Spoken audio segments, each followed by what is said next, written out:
As you probably know, Governor Polis has issued an emergency disaster declaration to assist with this weekend storm. That declaration activates the state's Emergency Operations Center. And it also allows unarmed members of the state's National Guard to deploy for assistance. Fox 31's Gabrielle Franklin joins us live now to break down what that declaration means and what resources it frees up. Gabrielle.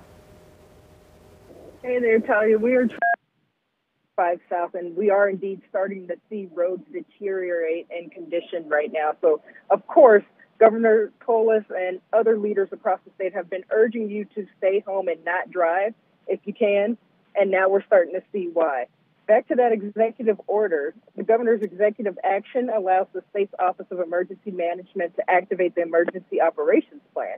Now, by doing that, that allows the OEM to tap into resources like the State National Guard. Guard members can help with rescues and other assistance.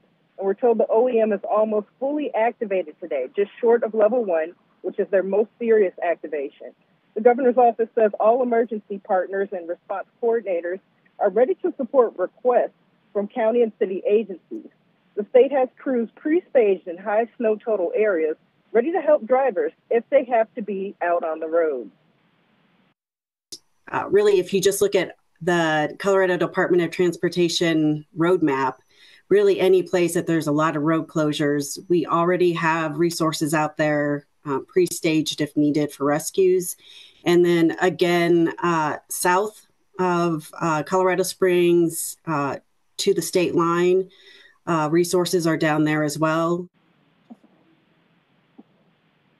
Yeah, so again, you can see by looking at our shots that snow is starting to stick to the roads here. Things are slowing down and things are getting just pretty slushy, kind of nasty out here. So avoid traveling if you can. And if you do have to drive, the governor's office and folks like CDOT are telling you to be prepared to be stuck for hours just in case crews need to come get you. It will take them some time to come and reach you. So try to stay off the roads if you can and keep yourself and our first responders safe.